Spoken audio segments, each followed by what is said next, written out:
I thought I was raising a normal 13-year-old daughter. Sarah was getting good grades, had friends, participated in school activities. But one Tuesday morning, my world collapsed when Child Protective Services knocked on my door with allegations. That would destroy everything I thought I knew about my child. I'd love to know which corner of the globe you're watching from. And if this story speaks to you, make sure to subscribe. Tomorrow's video is one you absolutely can't miss. The morning started like any other Tuesday in our quiet neighborhood. In Clearwater, Florida. I was making pancakes for breakfast when Sarah shuffled into the kitchen, still in her pajamas, rubbing her eyes. She looked tired, which wasn't unusual for a 13-year-old who stayed up too late on her phone despite my repeated warnings about bedtime. "Morning, sweetheart," I said, flipping a pancake. "Better hurry or you'll be late for the first period." Sarah mumbled something incoherent and grabbed a glass of orange juice. She seemed quieter than usual, but teenage moods were nothing new in our household. Her father, Marcus, had left when she was 8, and I'd been navigating the choppy waters of single motherhood ever since. Some days were better than others. At 34, I worked as a medical billing specialist at Clearwater General Hospital. It wasn't glamorous, but it paid the bills and provided decent health insurance for both of us. I'd worked hard to create a stable life for Sarah after the divorce. We lived in a modest 3-bedroom house with a small backyard where Sarah used to play when she was younger. Now, at 13, she preferred staying in her room, emerging mainly for meals and school. That morning, I noticed Sarah wincing slightly as she reached for her backpack. When I asked if she was okay, she just shrugged and said she'd slept wrong. Kids that age were always complaining about something, so I didn't think much of it. I kissed her forehead, reminded her about her dentist appointment after school, and watched her walk to the bus stop. The day progressed normally at work. I processed insurance claims, answered phone calls from frustrated patients, and attended a staff meeting about new billing procedures. Around noon, I grabbed lunch with my colleague Jennifer, who'd become a close friend over the 3 years we'd worked together. We talked about weekend plans and complained about the new computer system the hospital had implemented. It was around 2:30 when my phone rang. The caller ID showed Sarah's school number, which immediately made my stomach drop. Middle school calls during the day usually meant trouble of some kind. "Ms. Rodriguez?" The voice belonged to Mrs. Patterson, the school counselor I'd met during parent orientation. "Could you come in this afternoon? We need to discuss something regarding Sarah." "Is she hurt? Is she in trouble?" My mind raced through possibilities.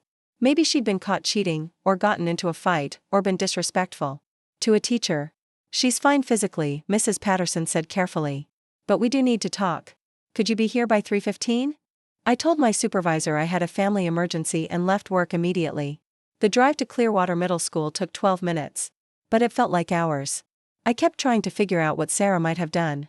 She wasn't typically a troublemaker, though she had been more withdrawn lately. I'd attributed it to normal teenage development and the stress of starting 8th grade. The school parking lot was mostly empty except for staff cars and a few vehicles belonging to parents picking up kids from after-school activities. I walked through the main entrance, signed in at the office, and was directed to Mrs. Patterson's small counseling office down the hall. Mrs. Patterson was a woman in her 50s with graying hair and kind eyes behind wire-rimmed glasses. She'd always seemed genuinely caring during our previous interactions. But today, her expression was serious, almost grave. "Please, sit down, Ms. Rodriguez." She gestured to a chair across from her desk. "Thank you for coming so quickly. What's going on? Where's Sarah?" "Sarah is in the nurse's office right now. She's physically fine, but she's quite upset." Mrs. Patterson leaned forward slightly. "This morning, Sarah came to see me during her study hall. She was very distressed and told me something quite serious." My heart began pounding. "What did she tell you?" Mrs. Patterson took a deep breath. "Sarah told me that you've been physically abusing her at home. She said you hit her regularly and that she's afraid of you." The words hit me like a physical blow. I stared at Mrs. Patterson, certain I'd misheard. "I'm sorry, what?"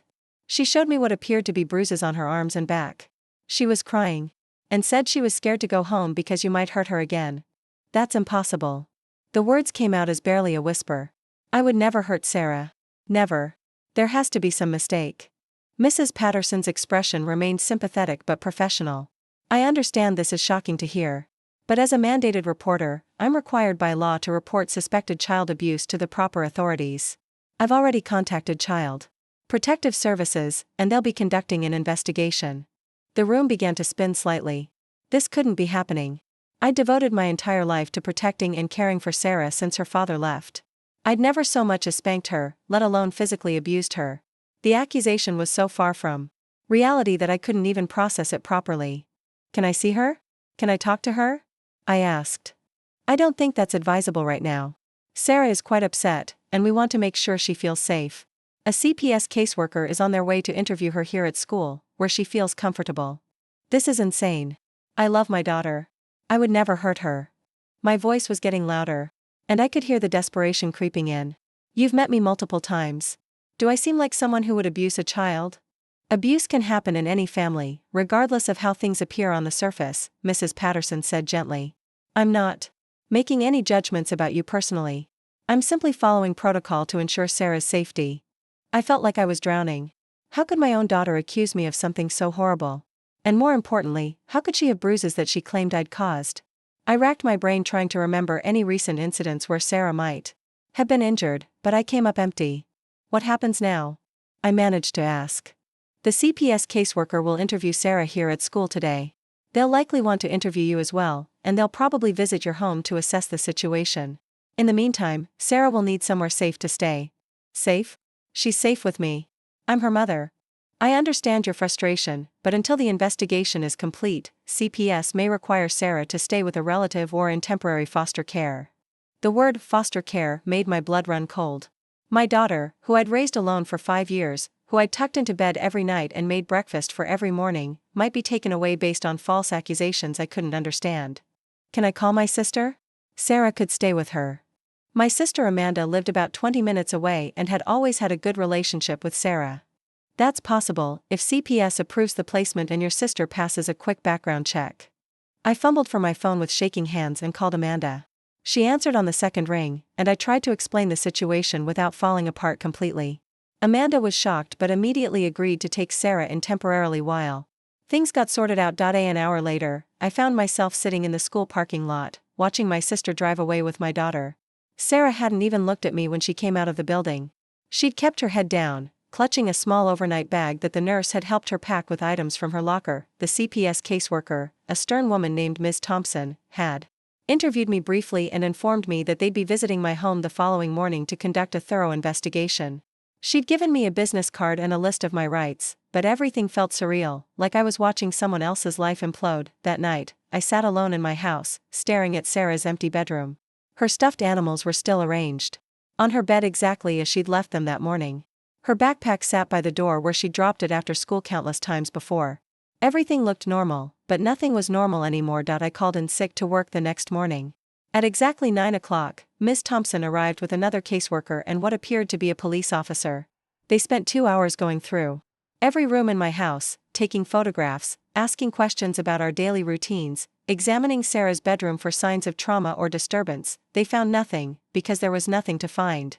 Our home was clean, well-maintained, and filled with evidence of a normal mother-daughter relationship.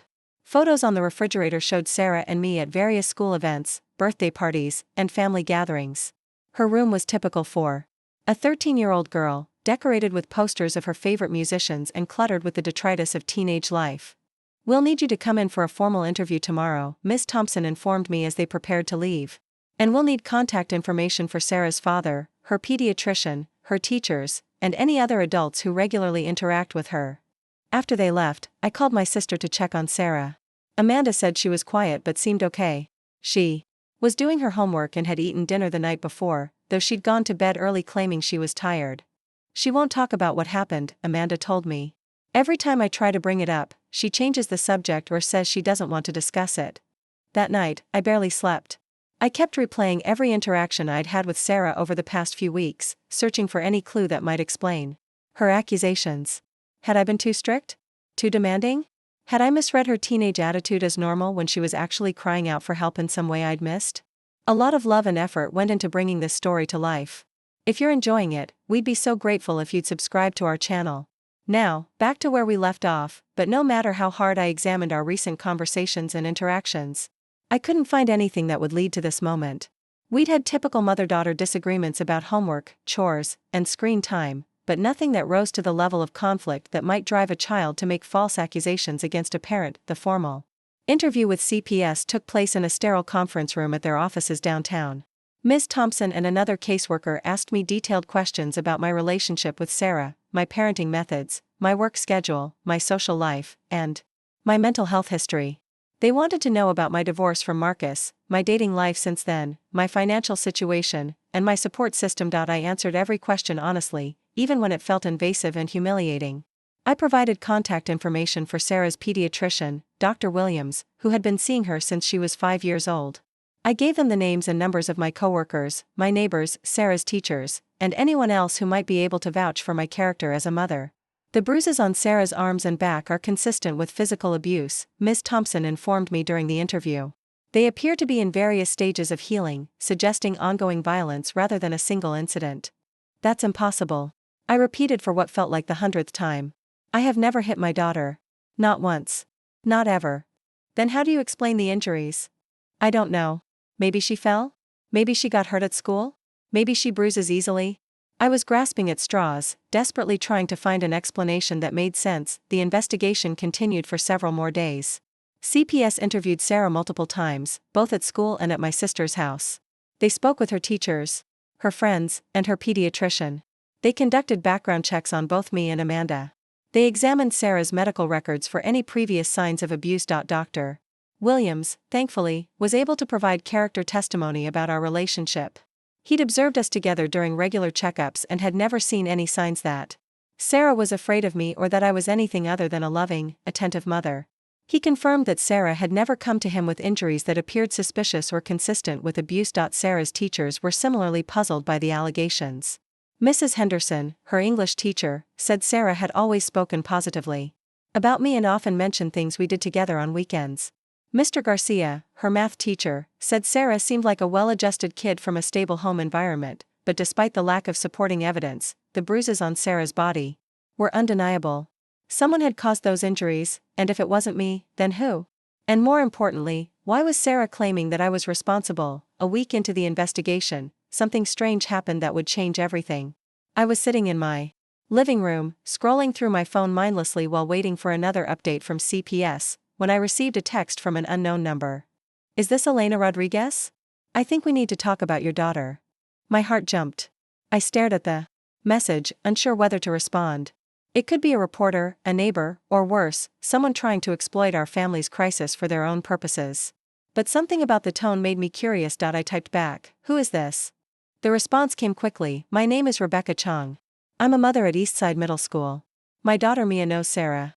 Can we meet somewhere private? I have information that might help you." Eastside Middle School was across town from Sarah's school. I had no idea how Sarah would know someone there, but at this point, I was desperate for any information that might shed light on what was happening to my family. We arranged to meet at a small coffee shop called the Daily Grind, located in a strip mall between our two neighborhoods. Rebecca turned out to be a woman around my age, with short black hair and worried eyes. She was clutching a large purse and kept glancing around the coffee shop nervously. "Thank you for meeting me," she said after we'd both ordered drinks and found a quiet table in the back corner. I wasn't sure if I should get involved, but my conscience wouldn't let me ignore this. "What do you know about Sarah?" I asked directly. Rebecca took a deep breath. "My daughter Mia is 14, a year older than Sarah. They met online a few months ago through some social media app. They started talking regularly, and Mia thought Sarah seemed really cool and mature for her age." I nodded, encouraging her to continue. Sarah had several social media accounts that I monitored, though I knew kids were clever about creating accounts their parents didn't know about. About 6 weeks ago, Mia came to me with something disturbing. She said Sarah had been showing her photos of bruises on her body and claiming her mother was abusing her. Mia was very upset and wanted to know what she should do to help her friend. My stomach clenched. 6 weeks ago? But Sarah just reported this to her school counselor last week. That's what made me suspicious, Rebecca continued. Mia said Sarah had been posting these photos in various online groups and forums, claiming she was being abused and asking for sympathy and advice. But there was something about the whole situation that didn't sit right with me. "What do you mean?" Rebecca reached into her purse and pulled out her phone. I asked Mia to show me the photos Sarah had been sharing. As a nurse, I see a lot of injuries, and these bruises looked odd. She showed me screenshots on her phone. I recognized Sarah immediately, though the photos were taken at angles that partially obscured her face. The bruises on her arms and torso were dark purple and blue, exactly matching what the school counselor and CPS caseworker had described. "What made them look odd to you?" I asked, studying the images. "The coloring, the shape, the placement. They're too uniform, too perfectly placed. Real bruises from physical abuse tend to be more random, more varied in color and healing stages. These look almost artistic. I stared at the photos more closely. Now that Rebecca had pointed it out, the bruises did have an unusual quality to them. They were dramatic and eye-catching, but they followed patterns that seemed too deliberate. "There's more," Rebecca said. "Mia told me that Sarah had been bragging about how many people online felt sorry for her and wanted to help her. She said Sarah seemed to enjoy the attention and sympathy she was getting from strangers. That doesn't make sense. Sarah has always been a good kid. She gets plenty of attention and love at home. Why would she need to seek it from strangers online?" Rebecca shrugged. "Teenagers do strange things sometimes. But here's what really concerned me. Mia said Sarah had been asking other kids online to send her money through various payment apps, claiming she needed it to escape her abusive situation. Some of them actually sent her small amounts." The coffee in my stomach turned to acid. She was taking money from strangers? According to Mia, yes. Sarah told people online that she was saving up to run away or to hire a lawyer or to buy things her abusive mother wouldn't let her have. Mia said Sarah had collected several $100s over the past month. I thought about Sarah's recent behavior. She had seemed to have more spending money lately, claiming she'd been saving her allowance. She'd bought new clothes, expensive makeup, and a pair of designer headphones that I'd assumed she'd purchased with birthday money from her grandmother. Did Mia ever question whether Sarah was telling the truth about being abused? I asked. That's the thing, Rebecca said.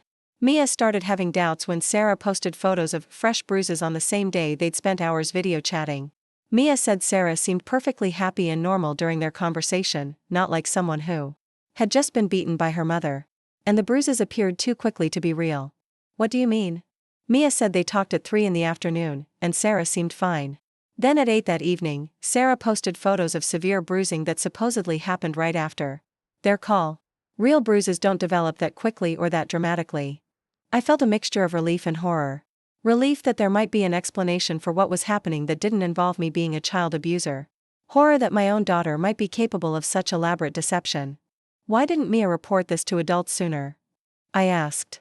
She tried to talk to Sarah about it directly. She asked Sarah if the bruises were real, and Sarah got very angry and defensive. She threatened to stop being friends with Mia if she didn't believe her story. Mia felt trapped between wanting to help a friend and suspecting that friend was lying. Rebecca pulled up more screenshots on her phone. But then Mia started taking screenshots of Sarah's posts and keeping track of the timeline.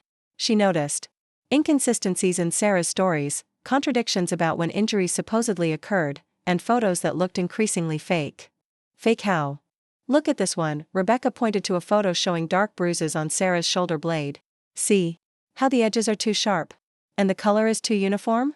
Mia started researching online how to create fake bruises for theater and special effects, and she found tutorials that matched exactly what Sarah was posting. The pieces started falling into place in my mind. Sarah had always been artistic and creative. She loved watching makeup tutorials on YouTube and had become quite skilled at applying cosmetics. She'd been interested in special effects makeup after watching behind-the-scenes videos from her favorite movies. Did Mia find evidence that Sarah was creating fake bruises? I asked. She found Sarah's Amazon purchase history, Rebecca said quietly. Sarah had been buying special effects makeup, including products specifically designed to create realistic-looking bruises and wounds. She'd also purchased a book about stage makeup techniques. I sat back in my chair, feeling dizzy. My 13-year-old daughter had been running an elaborate online scam, convincing strangers that she was being abused, collecting money from sympathetic people, and now she'd escalated to making official reports that could destroy my life and career. Why are you telling me this? I asked. Because I have a daughter too, and I can't imagine going through what you're experiencing based on lies. And because Mia has been losing sleep over this situation. She knows she should have spoken up sooner, but she didn't want to betray a friend. Would Mia be willing to talk to the CPS investigators? To show them the screenshots and evidence she's collected? Rebecca nodded. That's why I contacted you. Mia wants to do the right thing, but she's scared. She needs adult support to come forward with what she knows. I immediately called Ms. Thompson, the CPS caseworker, but got her voicemail. I left an urgent message asking her to call me back because I had new information that was crucial to the investigation. While waiting for Ms. Thompson to return my call, Rebecca and I spent another hour going through all the evidence Mia had collected. The timeline was damning for Sarah. Photos of fresh injuries, posted during times when she'd been at school all day. Bruises that appeared and disappeared too quickly to be real. inconsistent stories about how injuries supposedly occurred. Most disturbing was the progression of Sarah's online activity. It had started small, with posts seeking sympathy and emotional support. But as she received positive attention from strangers, her claims became more dramatic and her requests for help became more direct. Rebecca showed me screenshots of conversations where Sarah had convinced people to send her money by claiming she needed to buy food because her abusive mother wouldn't feed her, or needed to purchase a prepaid phone to secretly call for help, or wanted to hire a lawyer to get away from her abuser. Some of these people sent her $50 or $60 at a time, Rebecca said. They genuinely believed they were helping an abused child escape a dangerous situation. The manipulation was sophisticated for a 13-year-old. Sarah had created multiple online personas, joined various support groups for abuse survivors, and crafted a detailed backstory about her supposedly abusive home life that was completely fabricated. Ms. Thompson finally returned my call around 6 that evening. I explained the situation and arranged for her to meet with Rebecca and Mia the following day. Rebecca agreed to bring all of Mia's screenshots and documentation, and Mia agreed to be interviewed about what she knew. That night, I couldn't sleep. I kept thinking about the daughter I thought I knew versus the stranger who had apparently been living in my house. How had I missed the signs that Sarah was capable of such deception? How had I failed to notice that she was spending hours online, running an elaborate scam? I thought about all the times she'd seemed tired or distracted lately. I'd attributed it to normal teenage behavior, but now I wondered if she'd been staying up late managing her fake abuse narrative across multiple platforms and social media accounts. The next morning, I received a call from my sister Amanda. She said Sarah had been asking to use her computer to do homework, but Amanda had noticed Sarah was actually on social media sites that weren't related to schoolwork. I didn't think much of it at first, Amanda said. But now that I'm paying closer attention, she spends an unusual amount of time online, and she gets really defensive if I ask what she's doing. Can you monitor her internet activity without her knowing? I asked. I can check the browser history after she's done using the computer. Why? I explained what Rebecca had told me about Sarah's online activities. Amanda was shocked but agreed to start documenting Sarah's internet usage while she was staying at her house. The meeting with Ms. Thompson, Rebecca, and Mia took place that afternoon at the CPS offices. Mia was nervous but determined to tell the truth. She presented her evidence methodically, explaining the timeline of Sarah's posts, the inconsistencies in her stories, and the financial requests she'd been making to strangers online. Ms.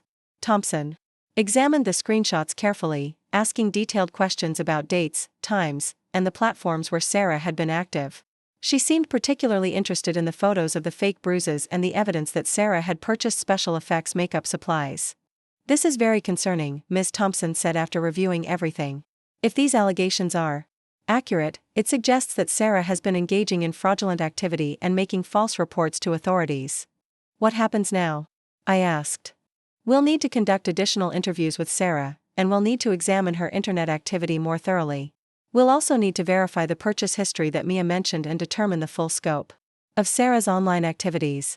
For the first time in over a week, I felt a glimmer of hope that this nightmare might have an end in sight. But I also felt devastated that my own daughter had put our family through this ordeal for reasons I still didn't fully understand. The confrontation with Sarah came 3 days later, after CPS had thoroughly investigated Mia's claims and verified the evidence she'd provided. Ms. Thompson called me that morning with news that changed everything. We've confirmed the Amazon purchases, she said. Sarah used your credit card to buy special effects makeup, including bruise wheels, fake blood, and professional theatrical adhesives.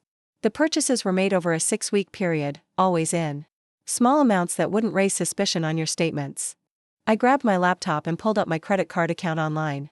Sure enough, there were multiple small charges to various makeup and costume retailers that I'd never noticed.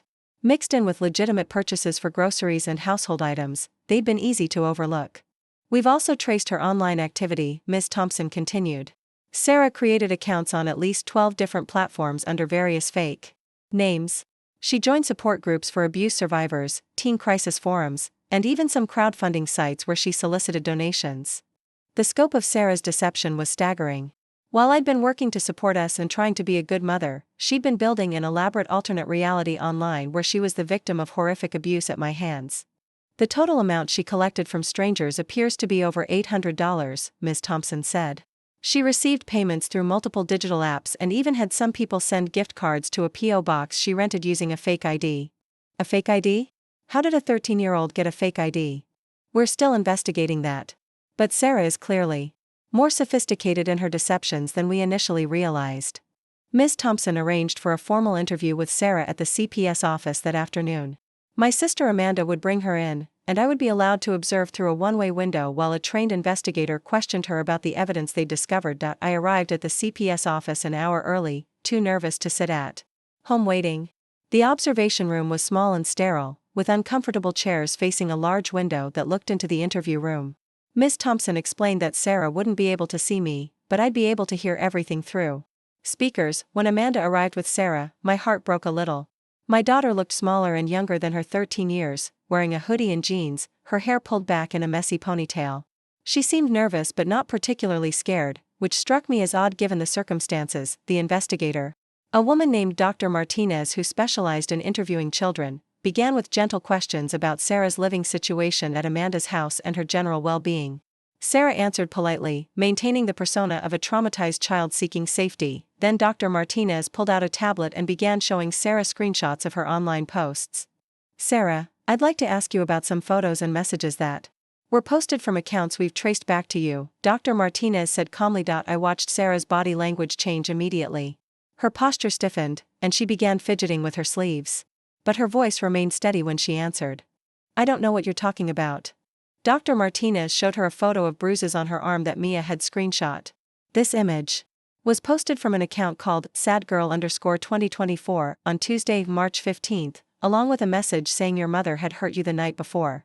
But according to your school attendance records, you were at a sleepover at your friend Jessica's house that entire weekend. Sarah stared at the image for a long moment. "Maybe the date is wrong. We've verified the metadata on the photo. It was taken and posted at 9:47 p.m. on March 15. Jessica's mother confirmed you were at their house until 11 a.m. on March 16. So these bruises either appeared and healed completely within 13 hours, or they were fake."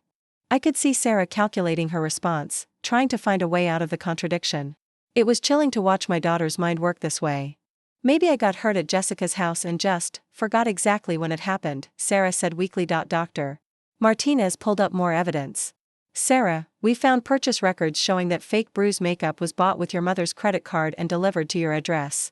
We've also found tutorials in your browser history about how to create realistic-looking injuries for photography." The room fell silent. Sarah stared at the table, no longer maintaining eye contact with the investigator. "We've also discovered that you collected over $800 from people online who believed you were being abused," Dr. Martinez continued. "You told them you needed money to escape, to buy food, to get help. But you used that money to purchase luxury items for yourself." Sarah's carefully constructed facade finally began to crack. "Those people wanted to help me," she said defensively. "They offered to send money. But you lied to them about why you needed it." "I never asked them to send money." Sarah's voice rose slightly. "They just did it because they felt sorry for me. You created posts specifically asking for financial assistance. You gave people your payment app information. You rented a P.O. box to receive gift cards.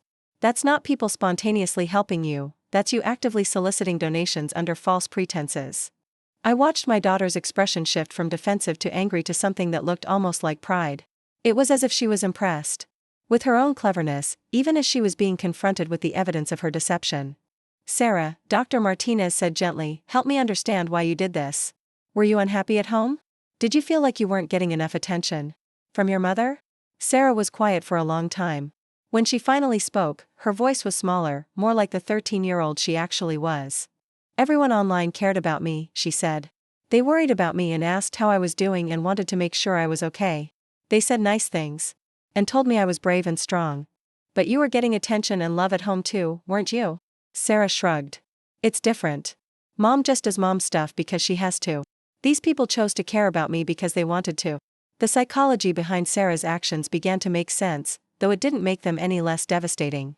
She discovered that playing the victim online brought her a type of attention and sympathy that felt more valuable to her than the genuine love and care she received at home. "When did you first start posting fake photos of injuries?" Dr. Martinez asked. "I don't remember exactly," Sarah mumbled. "Sarah, we have a complete timeline of your online activity. Your first post claiming abuse was made on February 3rd. That was right after your mother had to miss your school play because she was working a double shift at the hospital." I remembered that night. Sarah had been disappointed that I couldn't attend her drama club performance, even though I'd explained that a coworker had called in sick and I needed the overtime pay. I'd promised to make it up to her, and I thought we'd moved past it. Were you angry at your mom for missing your play? Dr. Martinez asked. Sarah nodded slightly. All the other kids had their parents there. I was embarrassed. So you decided to punish her by pretending she was abusing you? It wasn't supposed to be a big deal, Sarah said, her voice cracking slightly. I just wanted people to feel sorry for me because I felt bad. I didn't think it would turn into all this. Dr. Martinez leaned forward slightly. But you didn't stop after that first post. You kept making new accounts, posting more photos, asking for money. It became a pattern that lasted for weeks. Sarah was crying now, though I couldn't tell if the tears were genuine remorse or frustration at being caught. People kept responding and caring about me. It felt good. And then when they started sending money, it was like they were proving they really cared. Did you think about what would happen to your mother if authorities believed your claims? I thought maybe she'd get in trouble and realize she should pay more attention to me, Sarah said. I didn't think they'd actually take me away or anything. The naivety of her response was staggering. Sarah had orchestrated an elaborate deception that could have destroyed my career, my reputation, and my freedom, but she'd apparently thought of it as a way to get me to notice her more. Sarah, do you understand that falsely reporting child abuse is a serious crime? Dr. Martinez asked. Sarah looked up sharply. Crime? But I'm just a kid. You're old enough to understand right from wrong. You created fake evidence, defrauded people out of money, and made false reports to government agencies. Those actions have serious consequences. For the first time since the interview began, Sarah looked genuinely scared. What's going to happen to me? That depends on several factors. But first, you need to understand how serious the situation is and take responsibility for your actions. Dr. Martinez spent another 30 minutes walking Sarah through the full scope of what she'd done and the potential consequences. Sarah admitted to creating the fake bruises, acknowledged that she'd never been physically abused, and confessed to soliciting money from strangers online under false pretenses. When the interview concluded, I was allowed into the room to see Sarah. She wouldn't look at me at first, keeping her eyes fixed on the table in front of her. Sarah, I said quietly, look at me. When she finally raised her eyes, I saw my little girl again, scared, confused, and desperately seeking approval. Why? I asked simply. I don't know, she whispered. I wanted people to care about me. I care about you. I love you more than anything in the world. I know, she said, starting to cry again. But you have to love me because you're my mom. Those people online chose to love me. The twisted logic broke my heart. Sarah had been so hungry for validation from strangers that she'd been willing to destroy our relationship and potentially ruin my life to get it.ms. Thompson explained that while the criminal investigation would continue, Sarah would be allowed to return home immediately since there was no actual abuse occurring. However, we'd be required to undergo family counseling and Sarah would face consequences for her fraudulent activities. The drive home was silent. Sarah sat in the passenger seat, staring out the window, while I tried to process everything that had happened. My daughter, the child I'd raised and loved and sacrificed for, had systematically worked to destroy me for attention from strangers on the internet, but underneath my hurt and anger, I felt something else, relief that we could finally start rebuilding from the truth, and determination to understand how we'd gotten to this point so we could make sure it never happened again. The hardest part was yet to come, figuring out how to move forward as a family after such a fundamental betrayal of trust. The first week after Sarah returned home was the longest of my life. We moved around each other like strangers, both of us unsure how to navigate this new reality where everything we thought we knew about our relationship had been shattered. Sarah spent most of her time in her room, emerging only for meals and school. I'd confiscated all her electronic devices pending our first family therapy session, which meant the house was eerily quiet without the constant background noise of her phone notifications and YouTube videos. Dr. Helen Winters, the family therapist CPS had recommended, specialized in cases involving adolescent deception and family trauma. Her office was warm and comfortable, designed to put people at ease, but nothing could ease the tension between Sarah and me during that first session. I want both of you to understand that what happened isn't going to be fixed overnight, Dr. Winters said after we'd all settled into our chairs. Sarah, you spent months building an elaborate lie that caused real harm to real people. Elena, you've experienced a profound betrayal of trust from the person you love most. Healing from this will take time and work from both of you. Sarah sat curled up in her chair, arms wrapped around her knees, looking younger than her 13 years. I sat across from her, still struggling to reconcile this child with the manipulative stranger who had nearly destroyed our lives.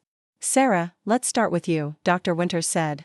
Can you help me understand what was happening in your life when you first decided to post fake photos online? Sarah was quiet for a long moment. I felt invisible, she finally said. Like nobody really saw me or cared about what I was going through. What were you going through? Dr. Winters asked gently. Just regular stuff, I guess. But it felt big to me. Mom was always working or tired, and my friends at school were all busy with their own things. I felt lonely all the time. I wanted to interrupt, to defend myself, to explain all the ways I'd tried to be present for Sarah despite working full-time to support us. But Dr. Winters had instructed us to listen without judgment during these initial sessions. When you posted that first photo and people responded with sympathy and concern, how did that make you feel? Dr. Winters continued. Like I mattered, Sarah said quietly. Like people actually cared about what happened to me. They asked how I was doing and told me I was brave and said they were worried about me. Nobody had ever talked to me like that before. But people in your real life did care about you, Dr. Winters pointed out. Your mother, your teachers, your friends. It's different, Sarah insisted. Those people have to care about me because it's their job or whatever. The people online chose to care about me just because they wanted to. Dr. Winters turned to me. Elena, how does it feel to hear Sarah say that she didn't feel like you genuinely cared about her? The question hit like a physical blow. It feels devastating, I said honestly. I've devoted my entire life to Sarah since her father left. Every decision I make is based on what's best for her. I work extra shifts to pay for her activities and clothes and everything she needs. I attend every school event I possibly can. I thought we had a close relationship. But Sarah experienced something different. Can you try to understand her perspective without taking it as a personal attack?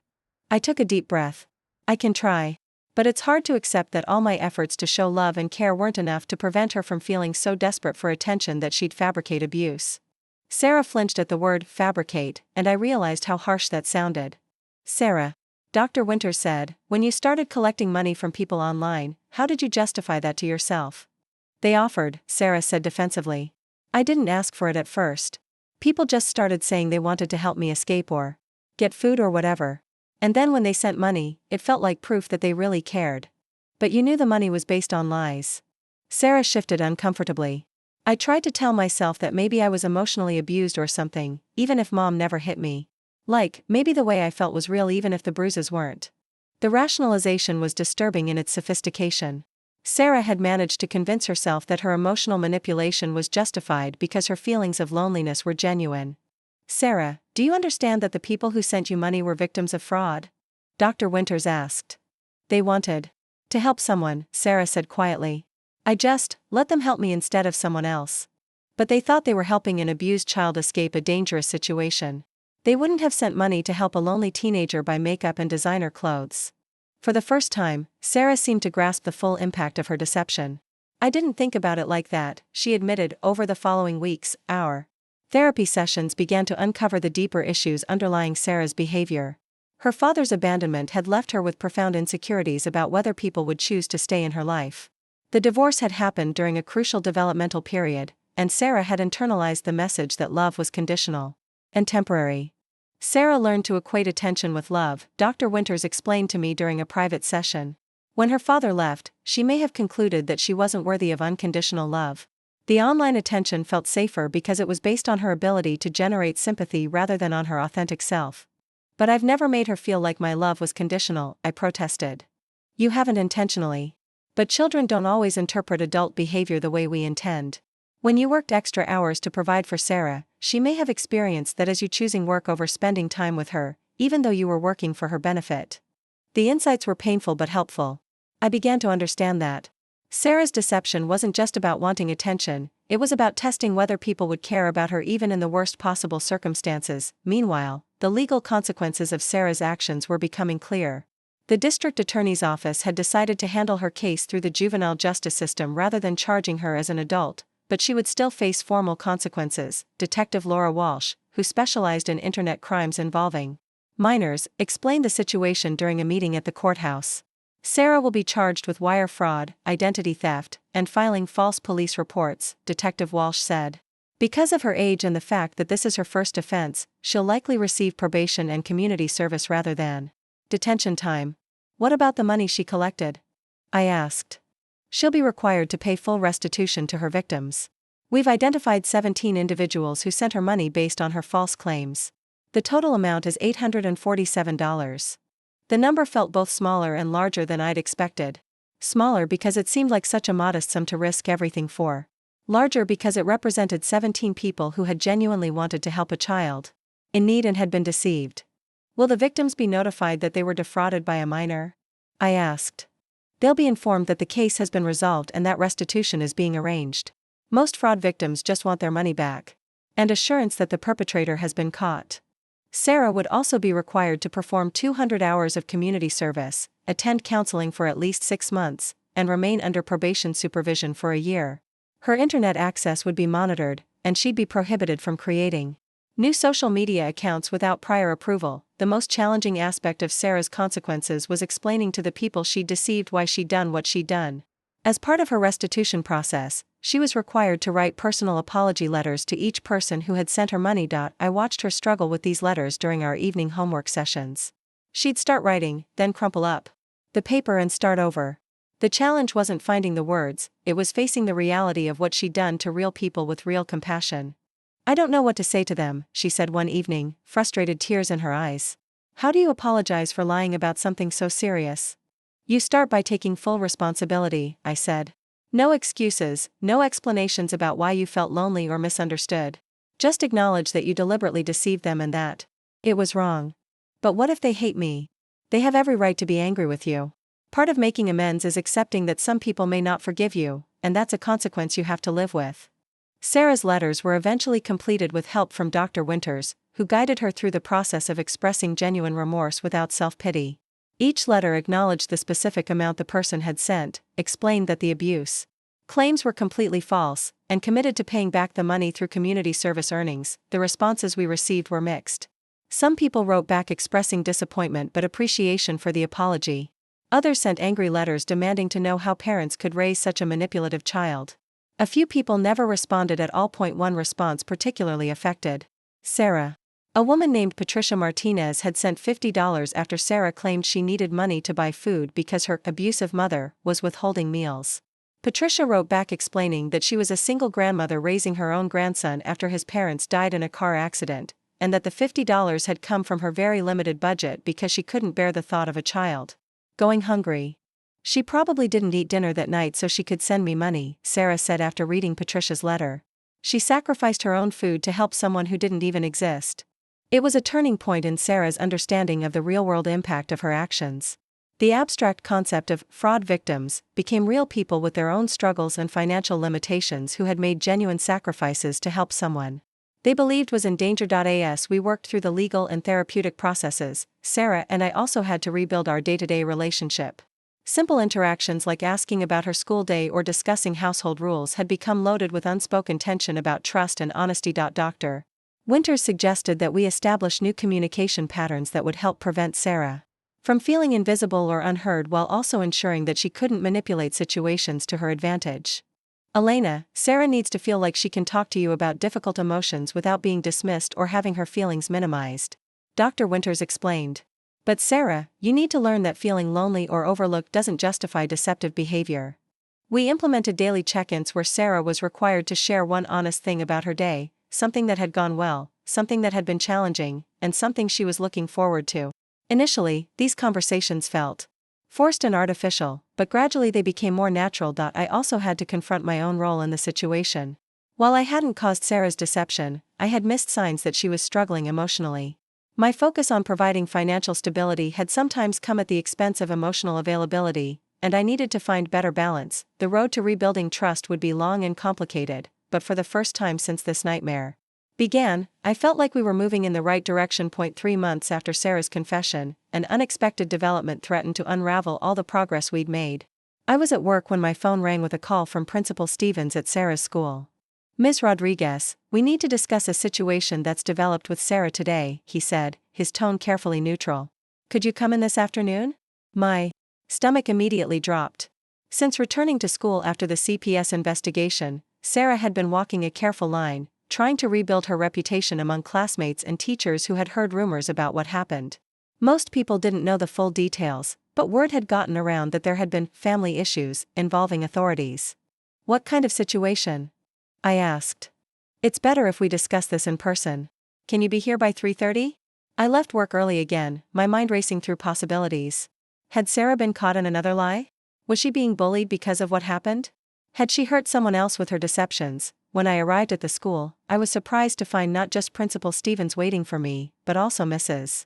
Henderson, Sarah's English teacher, and a woman I didn't recognize who introduced herself as Julie Morrison from the district's crisis intervention team.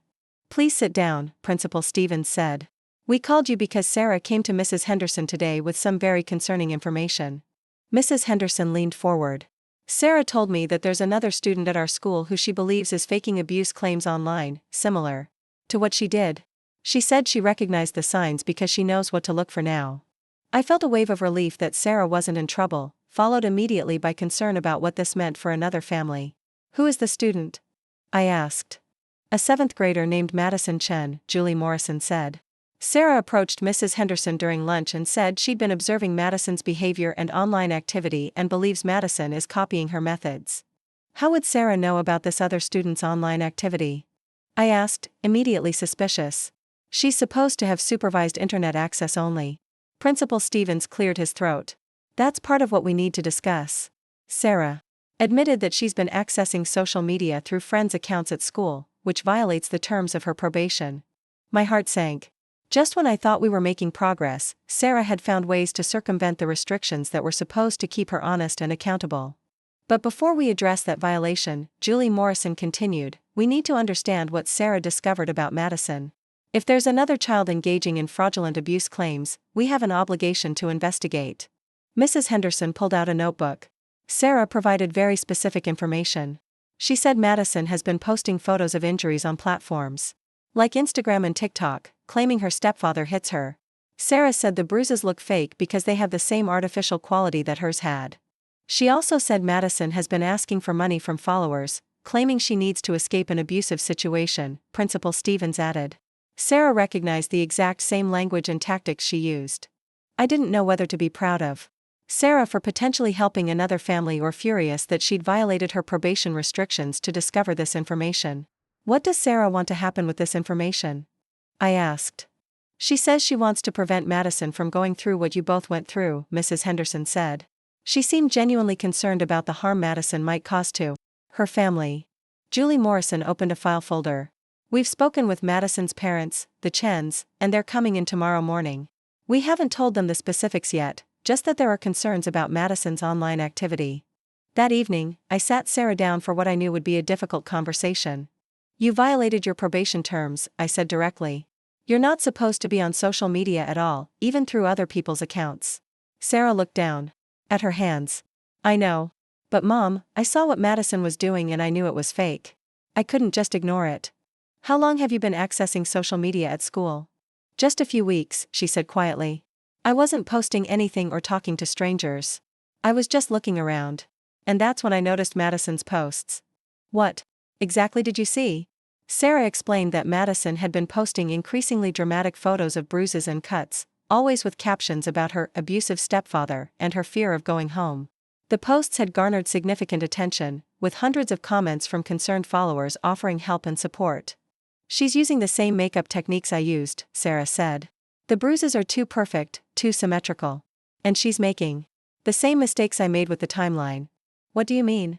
"She posted photos of fresh injuries on her arm yesterday, but during PE class her arms were completely clear.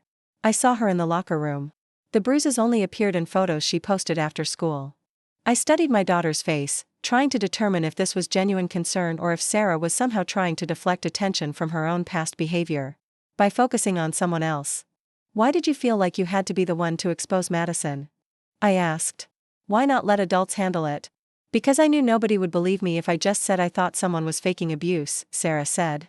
"I needed proof. And I knew what to look for because I did the same things." The next morning, I accompanied Sarah to school for a meeting with the Chen family. Madison's parents, David and Lisa Chen, looked as shell-shocked as I had felt during my first meeting with CPS.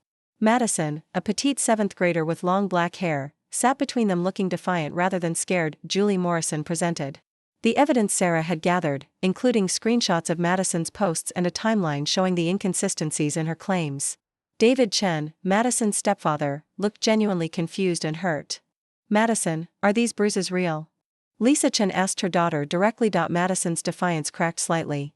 They represent how I feel inside, she said, echoing the same rationalization Sarah had used. That's not what I asked. Are the physical injuries real? The emotional pain is real, Madison insisted. Lisa Chen turned to her husband. David, have you ever touched Madison inappropriately or violently? Never, David said firmly. I've been trying to build a relationship with Madison since Lisa and I married 2 years ago, but she's always been resistant. I thought it was normal step-parent-stepchild adjustment issues. Julie Morrison showed Madison the special effects makeup that had been found in her bedroom during a search that morning. Madison, we found the same theatrical makeup supplies that Sarah used to create fake bruises. Can you explain why you have these? Madison finally broke down. Everyone always pays attention to kids who have problems, she sobbed. Nobody cares about kids who are just regular and boring. The parallel to Sarah's motivations was striking, but Madison's situation had some key differences. While Sarah had been genuinely lonely due to my work schedule and her father's absence, Madison's family appeared stable and loving. Her desire for attention seemed to stem from a more general adolescent need for drama and significance. Madison, do you understand that you've accused David of serious crimes? Julie Morrison asked. I never said he should go to jail or anything, Madison said defensively. I just wanted people to feel sorry for me. When you post online claiming that someone is abusing you, that's exactly what you're saying. You're telling the world that David is a child abuser. David Chen looked devastated. Madison, if you needed more attention or if I wasn't being a good stepfather to you, you could have talked to me or your mother. We would have worked something out. It's not the same, Madison said, still crying. When people online care about you, it's because they choose to. When a family cares about you, they have to. I felt a chill hearing Madison echo Sarah's exact reasoning. This wasn't just 2 isolated incidents, this was apparently a pattern of thinking among some teenagers who had access to social media and knowledge about how to manipulate sympathy from strangers. The meeting with the Chen family lasted 3 hours. Like Sarah, Madison would face legal consequences for her false claims, though hers would likely be less severe since Sarah's testimony had led to catching the deception before it escalated to a full CPS investigation. Madison's parents decided to pursue family therapy immediately and to implement strict internet monitoring. Unlike my situation, where the family structure had real vulnerabilities that contributed to Sarah's behavior, the Chen family seemed to simply need better communication and clearer boundaries around online activity. After the meeting, Principal Stevens asked to speak with Sarah privately. When she came out of his office, she looked thoughtful rather than upset. What did he say? I asked as we walked to the car. He said I did the right thing by reporting Madison, but I did it the wrong way by violating my probation, Sarah said. He's going to recommend that my internet restrictions be modified so I can help identify other kids who might be doing what we did. What do you mean? Like, maybe I could help train teachers and counselors to recognize fake abuse claims. Since I know how it's done and what to look for. The idea was intriguing but also concerning. I worried about Sarah becoming too invested in her past deception, using her expertise in manipulation as a way to maintain relevance and attention. We'll need to discuss that with Dr. Winters, I said. Any role you might play in helping others needs to be carefully managed so it doesn't become another way for you to seek attention or feel special.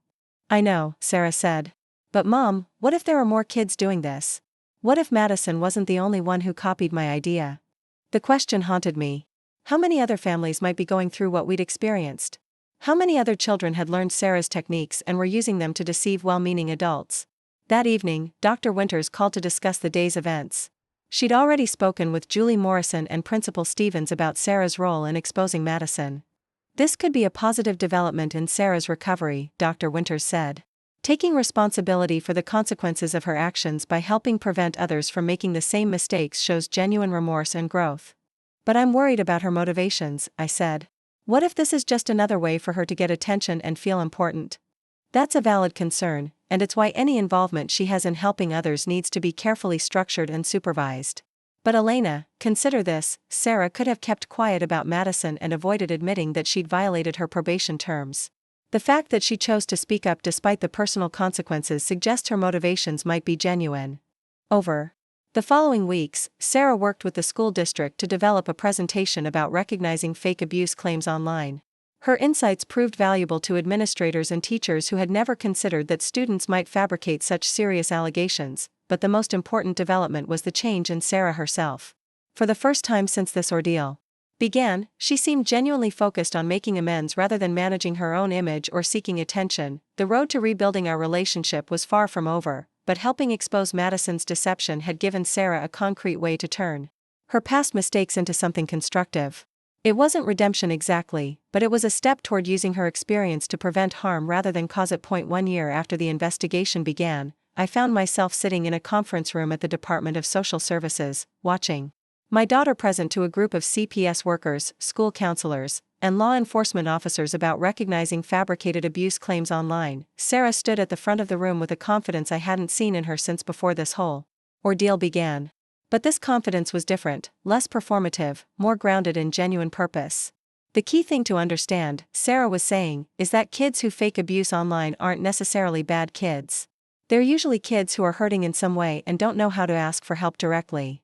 She clicked to the next slide in her presentation, showing examples of the theatrical makeup techniques she'd used. When I started doing this, I told myself I was just lonely and wanted people to care about me. But looking back, I think I was testing whether anyone would love me, even if I was the worst possible version of myself. The audience was captivated. Many of them had dealt with suspected false abuse reports but had never heard the perspective of someone who had actually created such elaborate deceptions. The timeline inconsistencies are usually the biggest red flag, Sarah continued. Real bruises heal in predictable patterns. Fake bruises can appear and disappear based on when the person applies and removes makeup. Detective Walsh, who had investigated Sarah's case, raised her hand. What would you say to other teenagers who might be considering doing what you did? Sarah paused thoughtfully. I'd tell them that the attention you get from lying feels good in the moment, but it's hollow. The people who cared about me online didn't actually know me, they cared about a character I created. When the truth came out, all that fake love disappeared instantly. But my mom's love didn't disappear, even though I'd tried to destroy her life. After the presentation, Sarah and I drove home in comfortable silence. It had taken months of therapy and hard work to reach this point where we could be proud of turning her experience into something that might help other families. Dr. Winters wants to see us both next week, I said as we pulled into our driveway. She thinks we're ready to transition to monthly sessions instead of weekly ones. Do you think we're ready? Sarah asked. I considered the question seriously. Our relationship had fundamentally changed over the past year. The easy trust and assumption of honesty were gone, replaced by something more intentional and examined. In some ways, we knew each other better now than we ever had before. I think we've learned how to communicate better, I said. And I think you've learned that getting attention through a crisis isn't worth the damage it causes. Sarah nodded. I still feel lonely sometimes, she admitted. But now I tell you about it instead of trying to fix it by lying to strangers. The legal consequences of Sarah's actions had been fully resolved 6 months earlier. She'd completed her community service hours by working at a local nonprofit that helped families navigate the social services system. The irony of helping families deal with CPS investigations wasn't lost on either of us, but it had been therapeutic for Sarah to see how the system was supposed to work when real abuse was involved. All 17 people who had sent Sarah money had been repaid, primarily through her community service earnings and contributions from a fund I'd established. Many of them had written back accepting her apologies, though a few remained understandably angry about being deceived. Patricia Martinez, the grandmother who had sent money from her limited budget, had surprised us both by writing a long letter explaining how the experience had taught her to be more cautious about online charity while still maintaining her compassionate instincts. She'd even sent Sarah a small Christmas card, saying she hoped Sarah was doing well and staying honest. Madison Chen had also completed her consequences and was doing well with her family.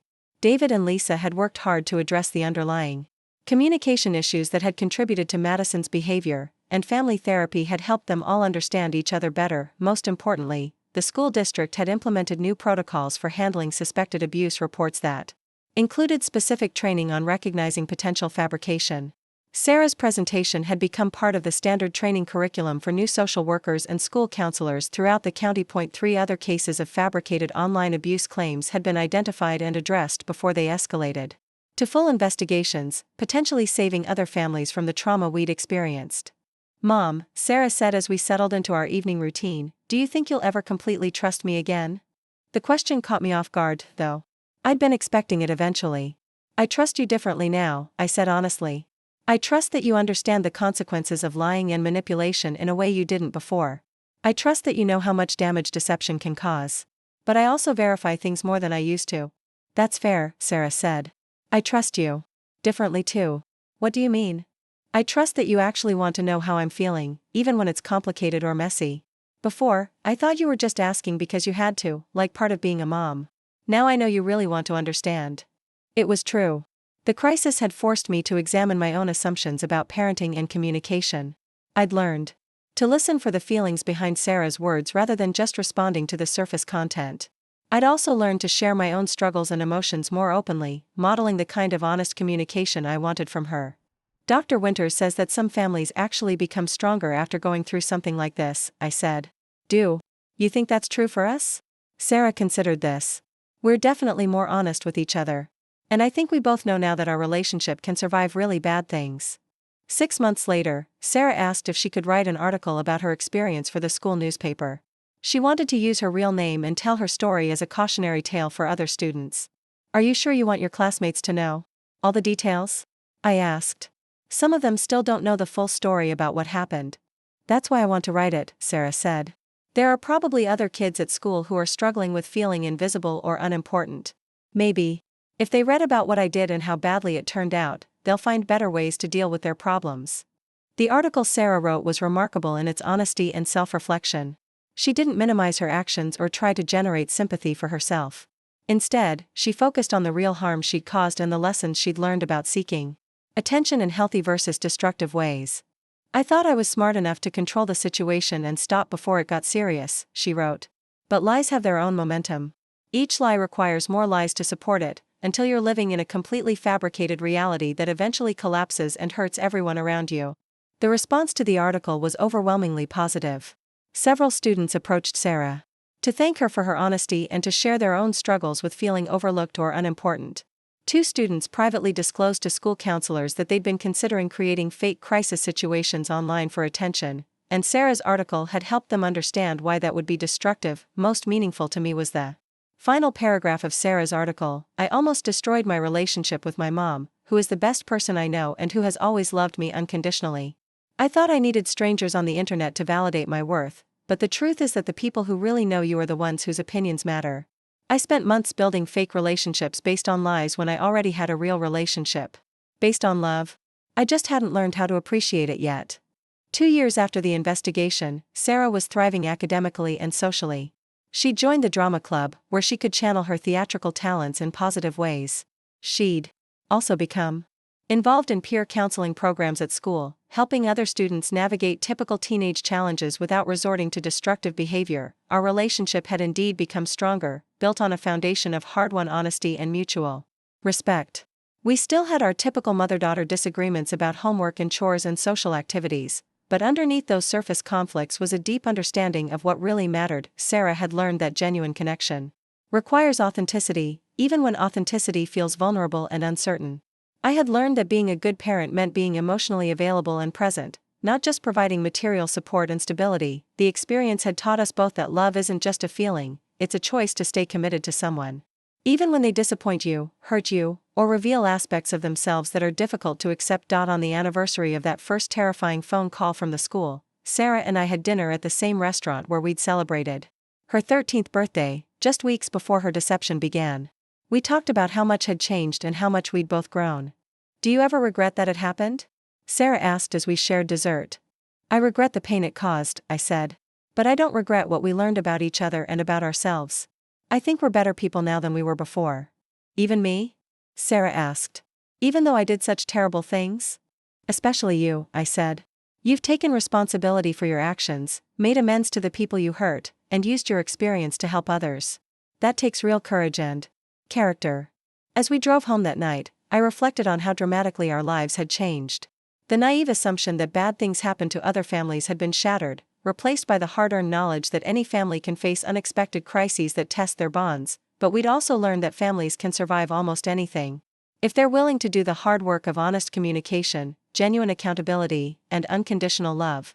Sarah's elaborate deception had nearly destroyed us, but in the end, it had taught us both what really matters: not the perfect family we'd pretended to be, but the real family we'd chosen to become. The girl who had once fabricated an entire alternate reality to gain attention from strangers had grown into a young woman who understood the value of authentic relationships built on truth.